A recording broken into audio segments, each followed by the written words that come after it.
VK coaching centre में आप सभी छात्रों का स्वागत है। मैं बताने जा रहा हूँ एक घमंडी राजकुमारी की विचित्र कहानी। देखिए, इस राजकुमारी को घमंड हो गया है।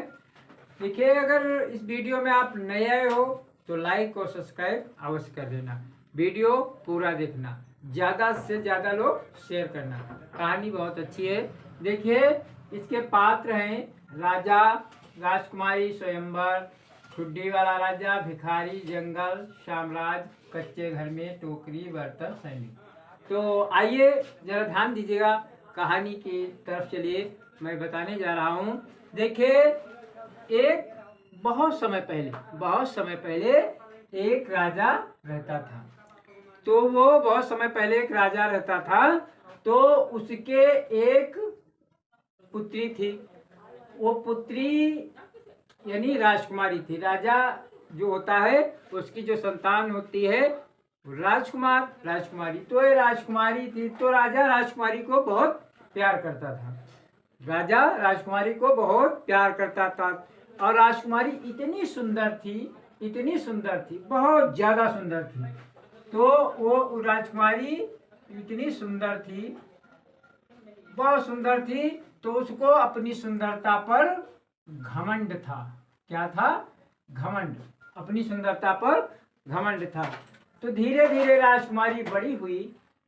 तो राजा ने उसकी शादी के लिए इधर उधर वर ढूंढे, लेकिन उसके योग्य कोई वर नहीं मिल रहा है। और जो भी वर मिलता तो राजकुमारी मना कर देती। धीरे धीरे क्या होता है, तो राजा ने एक स्वयंवर रचा। क्या रचा? स्वयंवर। और स्वयंवर में देश देश के राजा आए। उस स्वयंवर में देश देश के राजा आए। देश के राजा आए हुए हैं। तो अब वो राजकुमारी, क्योंकि उसको अपनी सुंदरता पर बहुत घमंड था, तो वो सब राजाओं को रिजेक्ट कर देती है, यानी उनसे शादी न करने का विचार बना लेती है, उसको रिजेक्ट कर देती है। तो क्या होता है, तो राजा ने अपनी पुत्री से कहा, अरे बेटी, आप शादी क्यों नहीं करती? एक से एक राजा है, लेकिन वो नहीं। और बल्कि क्या करती है, वहां के जो राजा हैं राजाओं की बेइज्जती करती है, बहुत ज्यादा बेइज्जती करती है। और एक राजा ठुड्डी वाला राजा है, एक राजा ठुड्डी वाला। तो उसकी बहुत ज्यादा बेइज्जती कर, क्योंकि उसकी जो ठुड्डी है निकली हुई है और जो इतना अपमानित कर देती है राजकुमारी। तो वो स्वयंवर से उठ करके चला जाता है। और जब चला जाता है तो राजा को इस बात पर क्रोध आया। यानी क्रोध, किसको क्रोध आया? राजा को। जब क्रोध आया, गुस्सा आया, और अपनी पुत्री को समझाना चाहा, लेकिन वो उसकी पुत्री मानने वाली तो नहीं थी, उसको अपने रूप पर घमंड था। तो राजा ने कहा, ठीक है बेटी, तुम अगर शादी नहीं करती तो तुम्हारी हम शादी क्या करते हैं, एक भिखारी के साथ कर दूंगा। ठीक है? अगर तुम मेरी बात नहीं मानती हो तो मैं तुम्हारी शादी एक भिखारी के साथ करूंगा। तो एक राजा ने प्रतिज्ञा कर ली, प्रण कर लिया। धीरे धीरे क्या होता है, समय बीतता गया। एक दिन क्या होता है, वो भिखारी जो था, भिखारी एक गीत गाता हुआ राजा के महल से गुजरा। तो राजा ने उस भिखारी को अपने दरबार में बुला लिया। और दरबार में जब बुला लिया तो राजकुमारी के साथ उसने उसकी शादी कर दी। तो राजकुमारी जो है वो शादी नहीं करना चाहती थी। वो फूट फूट करके रोने लगी, कहा, पिताजी, आप मुझको भिखारी के साथ शादी मत कीजिएगा। लेकिन राजा ने कहा, मैं प्रतिज्ञा कर चुका हूं। आज राजा ने उस भिखारी के साथ अपनी पुत्री को विदा कर दिया। अब वो राजकुमारी और वो भिखारी कहाँ है, वहां से चल देते हैं। चलते चलते वो जंगल में, कहा, जंगल में पहुंचे। पहुंचे, जंगल में पहुंचे और वो जंगल बड़ा विचित्र था। तो भिखारी ने कहा थोड़ा आराम कर ले। तो राजकुमारी कहने लगी इस भिखारी से, भला ये बताइए ये जंगल जो है ये किसका है? तो वो कहने लगा, भिखारी कहने लगा, ये ठुड्डी वाले राजा का जंगल है। तो राजकुमारी बहुत उदास हुई, वो पश्चाताप करने लगी, कहने लगी काश मैं ठुड्डी वाले राजा के साथ शादी कर लेती तो हम भिखारी के साथ आज बन ना भटकती।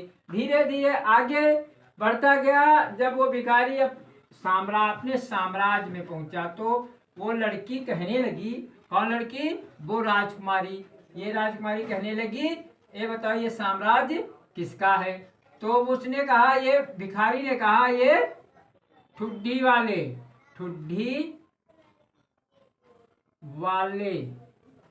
राजा का है। ये ठुड्डी वाले राजा का, ये कहने लगा इसका साम्राज्य।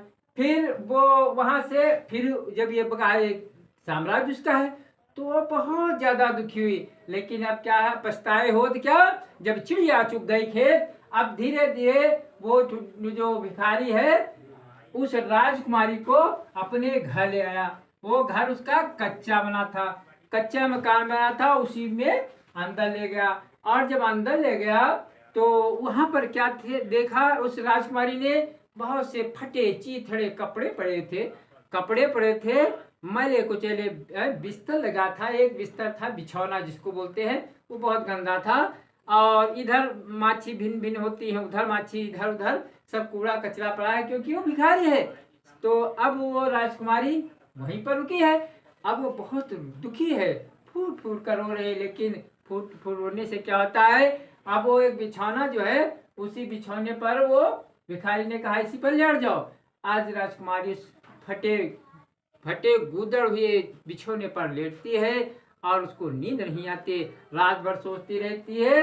अंत में क्या होता है, जब सुबह होती है तो भिखारी ने कहा भाई देखो अब तो तुम्हारी शादी हो गई है, अब तो काम करना पड़ेगा, तो खाना बनाओ। लेकिन राजकुमारी खाना नहीं बना पाती है। जब खाना नहीं बना पाती तो वो जो भिखारी है वो स्वयं खाना बना करके राजकुमारी को दे देता है। और राजकुमारी और वो भिखारी दोनों बैठ करके खाते हैं। कहा भाई देखो अब तो कुछ काम करना पड़ेगा, तो हम टोकरी बनाते हैं। वो टोकरी बनाने का कार्य करने लगा और कहा आप भी बनाइए।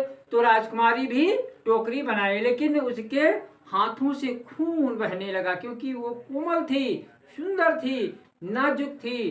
तो वो क्या होता, उसके जब खून बह रहा हाथों से, तो भिखारी ने कहा तुम्हारे बस की बात नहीं, चलो हम दूसरा कार्य करते हैं। तो उसने क्या किया, बर्तन बनाना प्रारंभ किया। तो बर्तन जब भिखारी ने बनाया और राजकुमारी से कहा जाओ बाजार में बेच लो। तो राजकुमारी बाजार में बर्तन बेच रही है। तो एक दिन हो गए, 2 दिन हो गए, तीसरे दिन क्या होता है, वो बर्तन बेच रही है तो एक सैनिक आता है और उसके सारे बर्तन गिरा देता है। क्या कर देता है, गिरा देता है और वो बर्तन टूट फूट जाते हैं। जब वो बर्तन टूट फूट जाते हैं, राजकुमारी अपने पति अर्थात भिखारी को बताया तो कहा थे तुम्हारे बस की बात नहीं, चलो ठीक है कोई बात नहीं। तो वो भिखारी जो है उसको कहा तुमको राजा के यहाँ नौकरानी का पद मिल जाएगा, अब तुम नौकरानी का कार्य करो। तो वो भिखारी राजा के यहाँ नौकरी के पद पर रखवा दिया। अब वो नौकरानी बन गई तो क्या होता है, बर्तन मांजती, खाना बनाती, बना तो नहीं पाती थी लेकिन बनना सीख गई। तो अब खाना बनाती है। अब क्या होता है, वो जब खाना बना करके कहाँ पहुंची, उस राजा के पास। तो राजा ने उसको पकड़ लिया और हाथ पकड़ के कमरे में ले गया। कौन ले गया, वो राजा, वो ठुड्डी वाला राजा, ठीक है। वो राजा क्या है, उसको हाथ पकड़ करके कमरे में, तो रानी बेहोश हो गई, राजकुमारी वो बेहोश हो गई। क्यों बेहोश हो गई, क्योंकि वो दूसरा आदमी व्यक्ति था। तो उसने कहा मैं अपने पति से कहूंगी। तो और उसका पति भिखारी था। तो राजा जब उसको खींचा तो बेहोश हो गई। जब उसको होश आया तो वो उसको हाथ छुड़ा करके भागना चाहती है, लेकिन क्या होता है जब होश और दोबारा जब भागना चाहती तो वो राजा फिर उसको पकड़ लेता है। जब राजा पकड़ लेता है, अब क्या होता है, राजकुमारी पुनः बेहोश हो जाती है। जब उसको होश आता है तो वो राजा कहता है, देखिए मुझको पहचानो, मैं कौन हूँ। राजकुमारी ने गौर से देखा तो वही राजा था, ठुड्डी वाला राजा, जो कि भिखारी बना। तो कहने लगा, देखिए भाई, मैं ही भिखारी हूँ और मैं ही सैनिक था और मैं ठुड्डी वाला राजा हूँ। तो ये तुम्हारे पिता की ये चाल थी, अगर उनकी चाल ना होती तो हमारी तुम्हारी शादी नहीं होती। ठीक है। तो आज राजकुमारी का घमंड चूर हो गया और वो घमंडी राजकुमारी जो थी उसका घमंड चूर हो गया। उसके घमंड चूर करने के लिए राजा ने ये षड्यंत्र रचा था। और ये जब षड्यंत्र रचा था तो क्या होता है, जब राजकुमारी को पुनः पूरी बात मालूम गई तो कहा, मैं तो ठुड्डी वाले राजा की रानी हूँ। तो वो खुश हो जाती है और कहा, मैं अब जिंदगी में घमंड नहीं करूंगी। तो ये कहने का मतलब है, राजा और वो भिखारी यानी ठुड्डी वाला राजा, ठीक है, बहुत खुश होते हैं। राजकुमारी का पूरा घमंड चूर हो जाता है और जो राजा है उसको अपने घर, ठुड्डी वाला राजा अपने घर में महारानी बना देता है और उस सुखपूर्वक रहने लगते हैं। देखिए वीडियो पूरा देखना, ठीक है, लाइक और सब्सक्राइब अवश्य कर देना। आज का वीडियो हम यहीं पर समाप्त करने वाले हैं।